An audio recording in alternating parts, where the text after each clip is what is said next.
It's our pleasure today to be speaking to Rob Dallimore of Foot Traffic Coaching. G'day, Rob. Yeah, Michael, how's it going? You're the envy of a lot of people because you're in New Zealand, in Auckland, New Zealand, which is New Zealand being my home country as well. But the whole world is totally envious of your ability to do most things, including racing right now. I'm very aware of that, and I feel sorry for all my athletes overseas when I talk to them, and unfortunately I start talking about riding outside because for some of them it's such a limitation. But we are really lucky, and actually we've been in a bit of a drought state of the last 6 weeks or so, and I just went for a run now and it started raining. So it looks like we're getting the best of everything. We're able to go outside. We're getting a bit of rain to ease the drought, and we haven't got a lot of COVID in our country, so we're very lucky. Very fortunate. That is wonderful, and I know that you're coaching, as you mentioned, a lot of athletes from overseas. So you've got a whole, a whole variety of different, from almost no constraints in New Zealand to a whole lot of constraints. Some of them are the European winter right now, which is really brutal. Yeah. And also the whole lockdown in a number of different countries. Yeah, and it's hard because a lot of these lockdowns come quite suddenly. So you plan an athlete's progression through to an event, and you get a message from them a week later to say, "Oh, this event's been called off," or "Now I can't get outside for these workouts," and so we have to go all the way back to the drawing board and reconfigure the plan. And it's it's just what it is, but it's just incredible how it's affected life so much. Well, hats off to you as someone who's running a tri club here in Singapore, along with Scott Larson, who quite a few who you personally know, and quite a few of your audience may have known. Scott and I ran a club called Tri each year for about 9 years. So hats off to you for getting stuck in. And today we wanted to just have a chat about different recovery modalities and different protocols. So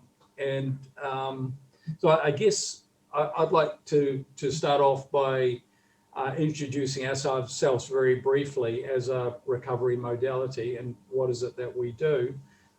So I'm the brand owner of Recovery Systems. We're headquartered here in Singapore. We have Wengler Sport, Grant Wengler, in Christchurch, New Zealand, who's a New Zealand distributor and doing a good job for us. And we're across around 14 different countries, including we supplied 2019 Rugby World Cup, and we've had a contract with New Zealand Rugby to support some of their tournaments like the Ignite Sevens for a couple of years. We didn't get back this year because of the whole lockdown. And we're supporting everything from national bodies or high performance sport, like for example, high performance New Zealand sport, through to elite athletes like Dougal Allen, yourself, your club, and right through across a number of different sports, not just endurance, but also endurance nature like cycling, triathlon, ultra running, Spartan racing, mixed martial arts, right through to ball sports like basketball, rugby, football, right across the board. So our category of treatments are intermittent pneumatic compression. So intermittent being on, squeezing on, then off. So if you like a milking action of squeeze, release, pneumatic air compression, and obviously compression being the other part of the equation. So we're mimicking the body's natural healing process of dealing with edema or swelling, which is caused when you exercise. We're in 3 distinct categories. Actually, we also supply for medical to treat the symptoms of diabetes, lymphedema, DVT or pre-DVT, and venous insufficiency type symptoms. Then, of course, the athlete, of which the sweet spot are the weekend warriors for us, because these are the guys that are trying to balance the equation, balance the books, as I call it, between their passion for the sport, their professional life, their working life, and also family. And recovering properly is a key component to making that whole equation work. Not in the least of which is locking in gains or locking in the improvements, because training makes you worse. Training makes you worse, as they say. Recovery makes you better. That's right. That's a very good one. There's a little synopsis. And as when we started this business, I'd obviously come out of a coaching competition background, was on the New Zealand team for a couple of world champs in the old guys section. Unfortunately, I had Steve Farrell in my age group, so that was Steve was obviously at the sharp end of the race. You're still going strong. And I had some good races, had my moments. And the question that I always asked myself, and also on behalf of the athletes I coached, was what can I do differently? What can I do better? And the whole equation came down to what is convenient and what is repeatable gets done. And so we all know about really complex recovery modalities such as cryo chambers, or perhaps even hot and cold treatment, plunge pools, then a spa pool or a sauna. So doing that contrast therapy, really good stuff, but may not be that repeatable enough to actually move the needle and for you to actually get the gains out of. So we thought long and hard about that before we started our business, and brought in something that's convenient. And we're at generation 4 now of the product. Something that's convenient and repeatable, that people can even use on an airplane when they're traveling to a key race, for example. Offline is, how is what we do different to some recent recovery modalities like percussion guns, for example? This is a question we get asked quite often.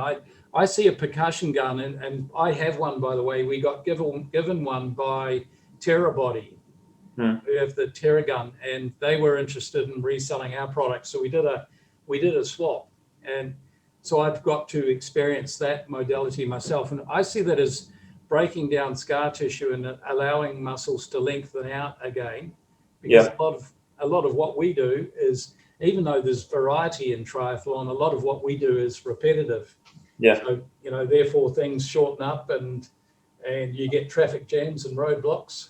And I mean, the percussion guns are interesting. And I mean, from my perspective, when I was working in the sports medicine field as a podiatrist, one thing that we always tried to work away from was percussion on certain injuries, bony stress injuries in particular. For one, it's not comfortable anyway, but it's also particularly risky banging away at an area of bone which is already under extreme stress and inflammation, and on that verge of either fracturing or already is fractured. And a lot of athletes see an area of pain as being an area that has to be worked away at, and not understanding that actually massaging or percussioning an injury site is not the best thing, but working around that injury site is better. But it's very hard to tell an athlete to do something, because we're stuck in our ways and stubborn goats, and we want to do something the way we think it should be done.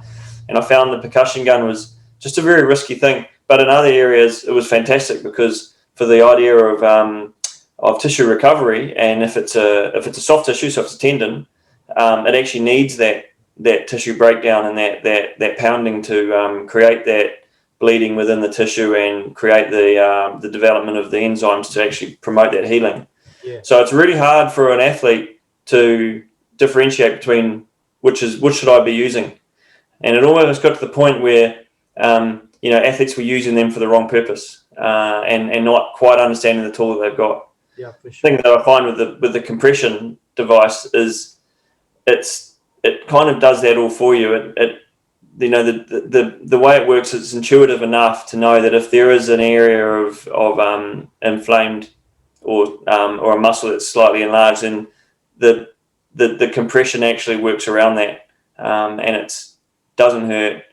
but it's highly effective and it achieves what we're wanting to achieve in recovery. Yeah, that's a very interesting, that's spot on, a very interesting comment. So we've also found that a lot of our practitioners, like physios and the like, are using the boots for recovery post-injury, and in conjunction with putting an ice gel pack inside the cuff. Yeah. And then zipping it up, and then having the pressure down nice and low. So yeah, you've got the magic of ice compression therapy then, without the game ready price tag. That's a great idea. That's amazing. Yeah, so that the 4 pillars of what we do, by the way, are warm up, recovery, day-to-day recovery, rehab, and transport. So we've just touched on the rehab element. So that protocol is used quite a bit by the rugby players that we work with, because inevitably they have collisions and they do need ice, because you're using ice for pain relief and also bleeding control. But know this, that ice delays healing because it's delaying inflammation, and inflammation is the first phase of healing. So we want to actually, in a normal, like in multisporters where there's no collision injuries, hopefully people aren't falling off their bikes and the like. In day to day, we're treating the edema that people create through their training process, and we're actually speeding up that whole cycle of the all the goodies being released, the growth hormones and so on, speed up the healing, recovery and gains. And as you say, there's quite rightly, there's 100%, there's no tissue damage caused by the boots versus the guns or hands-on massage. Now, I am a fan, like you, like you've said, for the appropriate use of those modalities because of what they do, but you're probably going to be better before you're worse. Yeah. You know, you send your athlete in on a recovery week to get a good hands-on massage from a good practitioner, and you know that they're going to be probably trying to tap out on the bed, you know, because the practitioners, the masseuse is going to find scarring and blockages, and you probably athlete's going to be in tears, and you're going to be worse for a few days before you're better. So appropriate modality, and there's a correct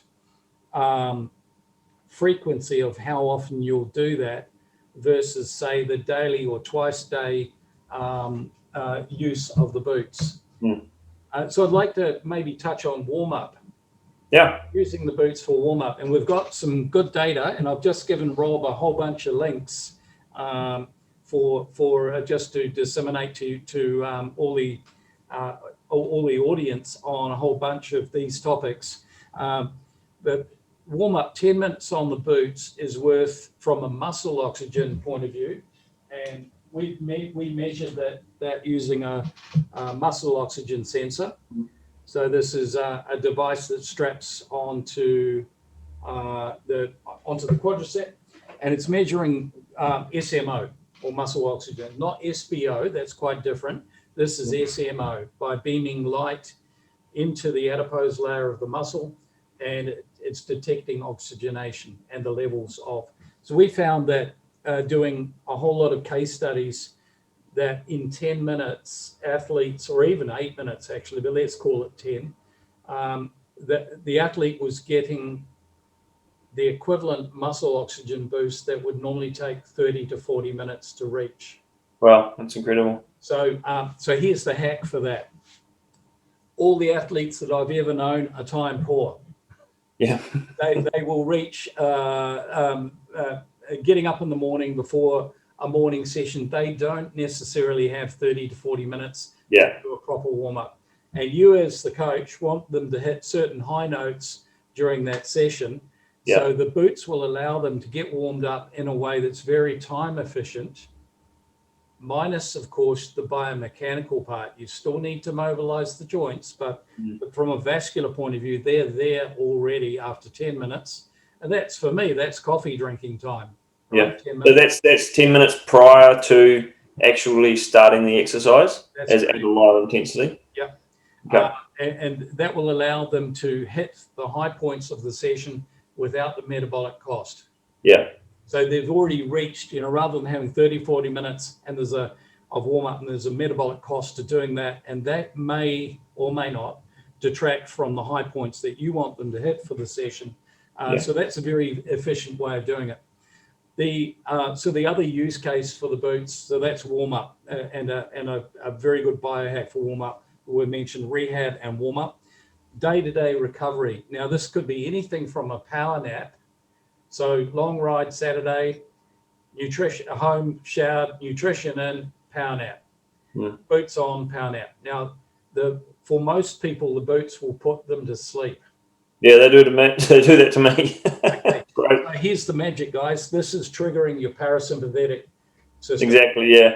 Yeah. So I was doing a little bit of reading because I knew sort of where we were going with this discussion, and I just sort of brushed over a few things. And actually, there's a really good article on your website about the parasympathetic, and how that ties into recovery and immune function and the digestion side of it. And actually, when you're using the boots, you can feel things happening, but you tie it in with what your understanding is happening there. It actually makes a lot of sense, and you sort of know why you're getting sleepy using them, because certain processes are happening in the body that have to happen. They don't happen if you don't let them happen. Yeah, exactly. So your body's hitting the healing switch, and the parasympathetic system. Well, when you've got muscle soreness, it's not your muscles; it's actually the nervous system. Yeah, it's the nervous system that needs the reset, and this is a key component to the releasing of all the growth hormones and putting the body into a state where it is where it's going to start the whole healing process faster. So that's a key element to it. Now, we've had recovery tents at races around the region, and the funny thing is, you get like at an Ironman event or a Spartan race, everyone comes into the recovery tent. They're all dead keen to talk to their friends about how the race went, and wasn't that hill horrible, and what did you think of the run, and that headwind was enormous, and they put the boots on, and 10 minutes later they're just carked out. They're gone. Yeah. They're gone. And we've got photos of it on our website and our social media of all these dead ants on the floor, and so this is the body's going into healing now. Yeah. So that's a nice lead into what I think the ultimate in recovery is, and that's sleep. Anything that influences sleep is gold. This is where a massage gun or hands-on massage won't necessarily do this. I haven't seen anyone fall asleep while having a percussion gun treatment, and so that's a bit of a hint or a clue as to the best time of day to use the boots, and that's before bed. Because I've definitely felt that myself. If I've had a late evening workout or a Zwift race or something, and I've come back and if you're super pumped after a race on Zwift and you finish at 9 o'clock, you're not going to sleep much for a long time. But in the past, when I put the boots on, recently when I put the boots on, you do shoot into that sleep cycle so quickly. Yeah, that's really cool. The interesting thing is, because we have an equine version of our product, it's specially designed for all sorts of horses, everything from club ponies to race horses to polo to dressage, show jumping, and so on. The interesting thing is, the horses, after 10 minutes, the horses start to nod off as well. Wow. and some of them, once they get used to it, because this is something mostly they take to it almost instantly, but they all start to really look forward to it. So we're on some pretty expensive horses around the place that are using it 3-4 times a day. So as with horses are four-legged athletes, as with humans. So before bed, so what we've seen from our athletes is that, along with we've had a lot of them report that their sleep stats, their sleep numbers, this is something athletes need to, and you as a good coach, you'll be looking at those parameters as well. 2 hours of REM, 2 hours of deep sleep, 4 hours of light sleep, 8 hours total would be approximately the formula, because then you're getting your whole brain health, the nervous system reset, the muscular growth, and everything. And just as a side comment, as an older athlete now, I still plug away chasing watts on my bike. I don't think I want to be pinning a race number on anytime soon.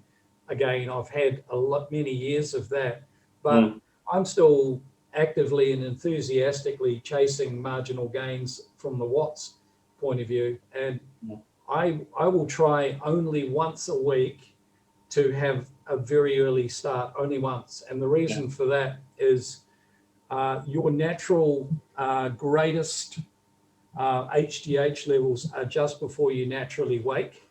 Yeah.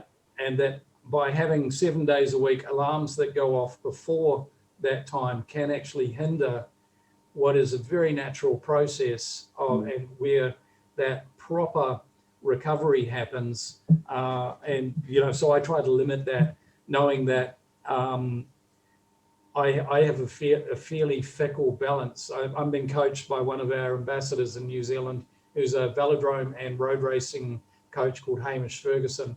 Hamish. Yeah, he's got me on a fairly, and it's great for me as a coach to be coached, because I'm, I just want to do what someone tells me, and I want to keep on learning the process and learning new things. So it's a very fine balance between me not hitting my numbers this morning and him immediately replying, going, "You went too hard on the first effort, sunshine." Yeah. Quite true. And I knew that I was a bit off this morning, and I hadn't properly recovered. So there's the balance. So one thing I've always said to my athletes when they finish a key event like an Ironman or a half Ironman is that the true sign that you've actually recovered is when you can wake naturally and comfortably and not abnormally. Yeah. So a lot of, you might be 3 or 4 days post race and you're not getting to sleep till late and you're waking up very, very early. And I don't see that as being a natural process. So until you turn the alarm off and you actually wake up after 8 hours of sleep, then you can go to the athlete, all right, now you're ready to start training again. Yeah. For some people, that might be 14 days post-race, which is a long time to deal with when you've got another event coming up. But it's actually, that's how you're going to optimize your training. Yeah. Racing in the tropics here, we find that people at the end of a 70.3 have really raided the cookie jar with all the micronutrients. Yeah. The depletion can take 2 to 3 weeks to build up as a result of that. We have folks come here from non-humid climates back when there was racing here, like Melbourne, and they'd come here, and typically good swimmers and come and race in the humidity. They'd have a good swim, they'd get on the bike and just bomb it. And then they'd run a 2-hour 30 half marathon at the end of it. Good athletes sort of fall up, and just the whole acclimatization. So that leads us into the fourth of, so we went warm up, recovery, rehab. The other one is travel. So we hope and wish that we're going to have this problem sometime soon. But even talking to Bevan McKinnon, who we have an association with, Fitter, the podcast, even talking to Bevan, travel around New Zealand has even got some fatigue. So he's taken groups down to Wanaka to train in Dougal Allen's backyard there. It's interesting to me as a southerner, where our home base is in Otago on the peninsula. It's an interesting thing to see you Aucklanders having to get out of Auckland to have a decent bike ride. but Bevan commented that even the stress of travel, that the boots were really very important in making sure that people were in tune for their tournament. Now, so it is with air travel. Let's say you've qualified for Kona. So you spend 9 months on a training block getting ready for it. And you get on that flight to Hawaii. I think it's around 11 hours out of Auckland. Yeah, the 9 hours, Yeah. So the moment that cabin door closes on the plane, the SBO level drops from 99 or 98% down to 94. That's why people fall asleep when the door closes. Yeah. They're out. And of course, there's the stress of finally I'm on the plane. I'm sitting down. but the contributing factor is the air pressure has dropped, and your body responds by producing edema. And if I quote Dougal on it, who's raced a lot of multisport in all sorts of places, he gets cankles. Yeah. So he gets really bad inflammation. A lot of people do. And so here you are hitting, you've got a 4-day turnaround before your key race and you've got edema to deal with. So the benefit of the boots is that you can use them on the plane. So you keep on top, keep the blood flowing, keep all that edema being flushed out through your lymphatic system, your kidneys, liver, and so on, and arrive at the start line with a much better chance of actually producing on a day that you've worked so hard to get ready for. Yeah. I mean, I travelled to an Ironman in Canada in 2011, and I was carrying. I know that you shouldn't be training when you have got a stress reaction injury, but I was carrying one, which I was managing quite well. And I remember I was on the plane, flight direct to Vancouver, and hadn't had any symptoms. But while I was on the plane, I felt my ankles and my legs had swollen quite a bit. And when I actually stood up to get off the plane, I felt the sharp pain in the injury site. And from that point on, through the race, I had a stress fracture, and it affected my day significantly. And I actually feel that, and I've said to this day that flight actually triggered that next step in the symptoms. And I feel that if I had something to avoid that, it may not have happened. But it was so vivid to remember exactly that point when I stood up and I thought, oh, this is not good.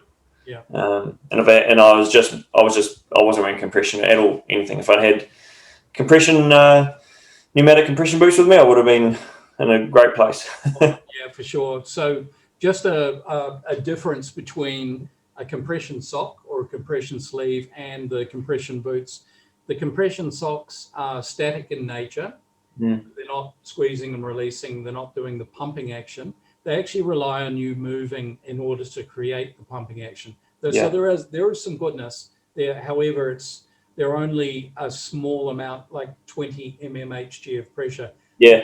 Whereas the boots are 240 mmHg of pressure, whereas ours are. We're twice the power and capacity of the rest of the industry. So there's a reason for that. And we feel it's more effective.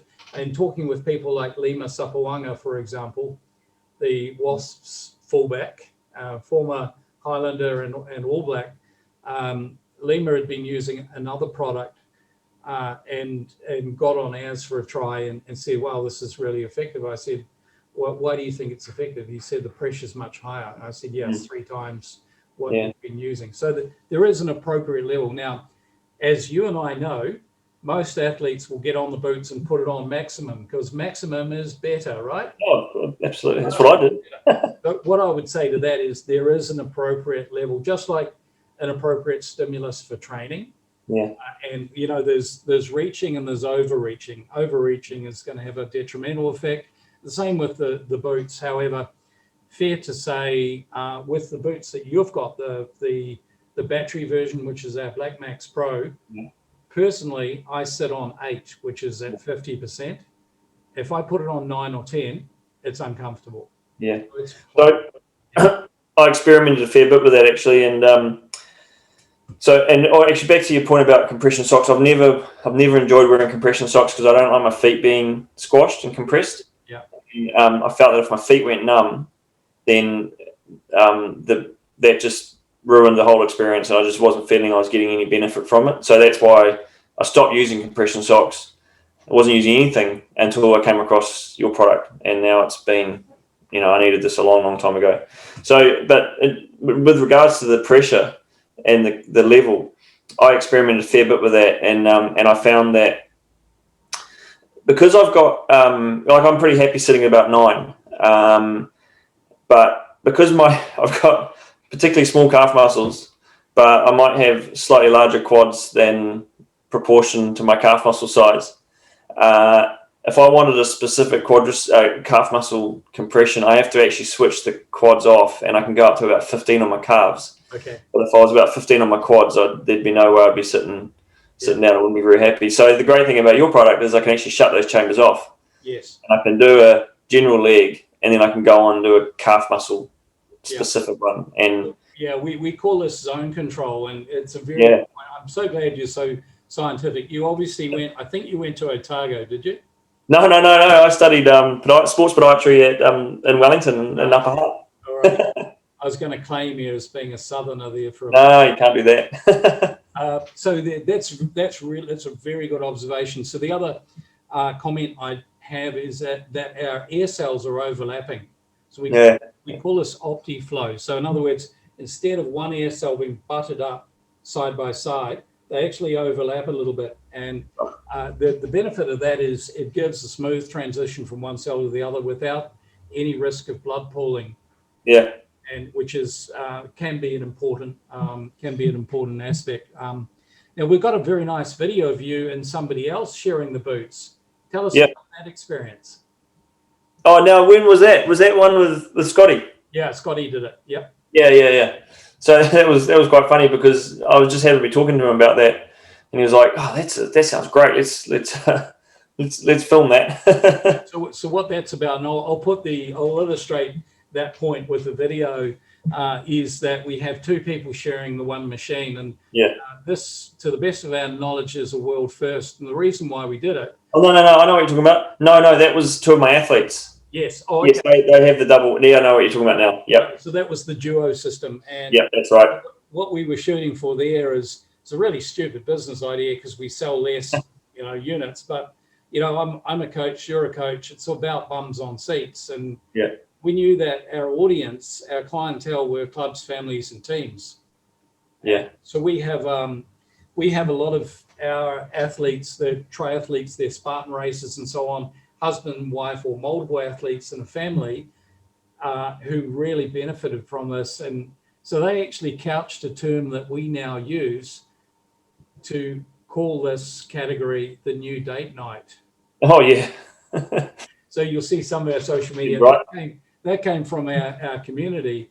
They actually couched the term. They're sending us photos of a glass of wine each on the boots, one on the boots and the other one on the hip and glute cuff. Or we have this other cuff. I don't know if you've tried it, the pants. No, I haven't. No, I've been wanting to try a set of those. Yeah, so foot to the waist. Now this suits an athlete above, I'm going to say 65-ish kilos. Oh, yeah. Maybe 60, let's call it 60. But of course, we know that the human body could be 60 kilos built in a whole lot of different configurations, big legs, small upper body, and vice versa. So it's a very complex cuff to get to fit everyone. But by and large, it fits folks that are above 60. Now, we have a mode on the machine. We have 4 modes, which is quite unusual. Most other folks that are in our category have 1. Yeah. The mode that best suits the cuff is mode D. Okay. So it goes the other way down, doesn't it? No, it goes bottom to top, but it's all on and then all off because this cuff's quite long. Yeah. So rather than waiting for every cell to fill in a sequence, it goes all on and all off, which suits a longer cuff like this. So makes sense. Had some very good feedback. So that's addressing everything from the feet right through to the power muscles. Yeah. And with that one, you need to be lying down because with the legs, you and I could be on the boots right now on this call, but with the pants, you do need to be lying down for that one. Right. Yeah. Oh, cool. It's an amazing product. It's fantastic. Yeah, thank you. We're delighted. We have so a couple of things for your audience. We have a free giveaway through Fitter. Yeah. To be part of Fitter's audience, we have a giveaway through our Instagram. If you want a double dip, we're not going to check it. I can promise you. If you want a dip, then sign up for our newsletter on our Instagram. Yeah. Of course, any product in New Zealand will come through our good friends at Wengler Sport, Grant Wengler. Grant has a try-buy deal where you can rent for a month. And if you fall in love with it, which quite frankly most people do, he'll deduct the rental off the purchase price. So that's great. There's kind of a soft landing into, I want to try it, but it is a bigger ticket item. Let me rent it for a month. And also he's got Afterpay as well. So you can. So we just finished a massive training camp this weekend for our Ironman athletes. I saw that. Yeah, we had 40 athletes there, and it was a 4-day camp. And the discussion around recovery, coming 4 weeks out from a race is, the training's basically done now. It's all about preparing the body for recovery. So Yeah. this conversation is perfect timing, because I'm going to be following up with our camp attendees tomorrow, and just reiterating those things we spoke about. So the whole topic of recovery will come up again. So some of the blogs I sent you through around compression and performance as well. Yeah. And that's validated scientific data.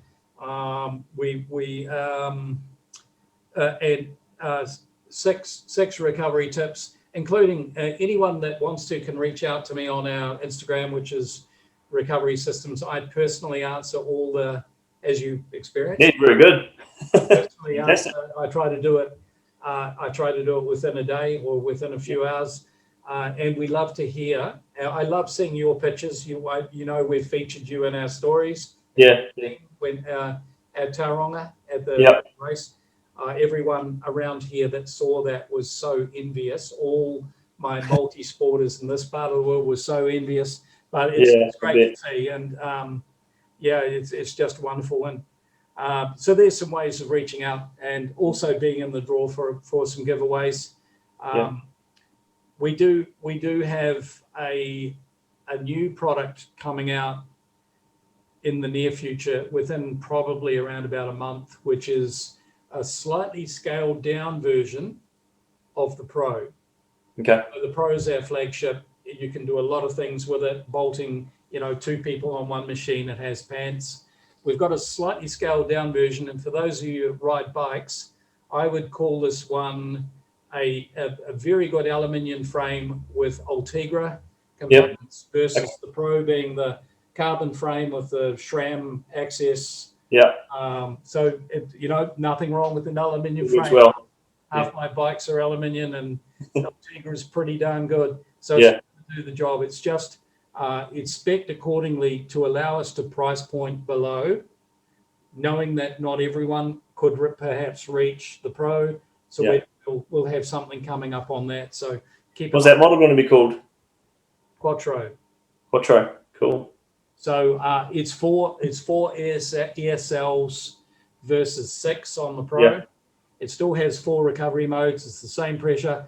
The battery's around 2-hour battery versus 4 hours. And it doesn't have the duo capability. It's arms and legs. It doesn't have the pants or the hip and glute at this stage. So we're hoping that that's going to be ready around, let's say early March for that one. Fantastic. Okay. Very good. And so wishing all your team a safe training as they lead up to a very key part of the New Zealand calendar with Taupo. We always warned people, being a southerner, we warned people about New Zealand roads, not about the traffic, but about how coarse the chip roads. You see, in this part of the world, we don't have snow and ice. The roads are just smooth, and I reckon it's plus 2 kilometres. Same absolutely. Plus 2 kilometres. And then some of the guys here go and ride, and they've come off really good form here, and they go and ride Taupo, and they go, I've never felt the wind so strong. The road was vibrating through my body for 6 and a bit hours. And so we always try and prepare them correctly by getting to ride some pretty rough roads out here on 28mm tyres. We're just minus a lot of wind here, being so close to the equator. We think that like 10, 15, 20 kilometre an hour winds is quite a lot. And the other thing is we make sure that the lighter riders are on smaller depth wheels. So I love a good windy day in Taupo. That's the perfect one, because that's the one when just the locals know what it's like and know how to deal with it. That's right. Local well, very good. And look, at some stage we hope to be back in New Zealand. We were there the last 2 Novembers for the Ignite Sevens at Henderson. And that was just a really great event. So when we are in town, I'll let you know. Maybe we can do a get together. We'd love to see you guys, and maybe we've got something new to show at that period of time. And meantime, we'd be delighted to have you guys reach out. We'll keep on sharing your story. Yeah, well, I'll keep telling my athletes about them, and we'll get more and more people using them. And I'm going to do the warm up technique tomorrow morning before my Zwift race. I'm going to do the 10 minutes because I haven't done that yet, and I reckon it's going to be just what I need. Yeah, good on you. I look forward to reporting back how that's gone. All right, Rob, it's been a pleasure. Thank you so much. Great to catch up with you. Thanks for your support, Michael.